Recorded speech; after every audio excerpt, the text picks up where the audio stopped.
Malum dün Yenişehir ilçemizde Mehmetçik İlköğretim Okulu'nda bir öğretmenin öğrencimize darp etmesi nedeniyle ailesiyle beraber şu anda İnsan Hak ve Hürriyetleri Derneği'ni ziyaret edip hukuki yardımlarda bulunmuşlardır.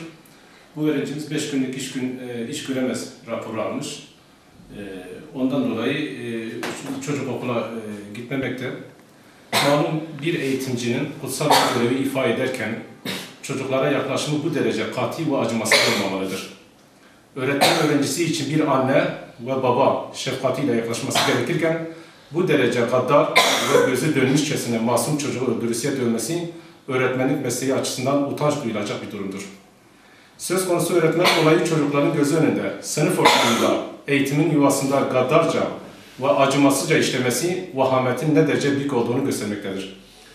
Veli çocuğunu okula gönderirken öğretmeni bir koruyucu ve gözetleyici olarak görmekte, emin ellerde olduğu hissiyle hareket etmektedir. Olması gereken de budur. Maalesef kendi kişisel egosunu tatmin etmek pahasına ve savunmasız masum körpecik çocuğa bu şekilde bu muamele eğitim camiası için işler acısı bir durumdur.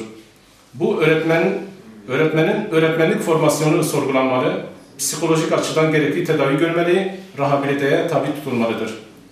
Başta Yenişehir İlçe Milli Eğitim Müdürü olmak üzere İl Valiliğimiz konuya el atmalı, adı geçen okulda görev yapan öğretmenin hakkında idari soruşturma başlatmalı ve bir an önce görevden el çektirilmelidir.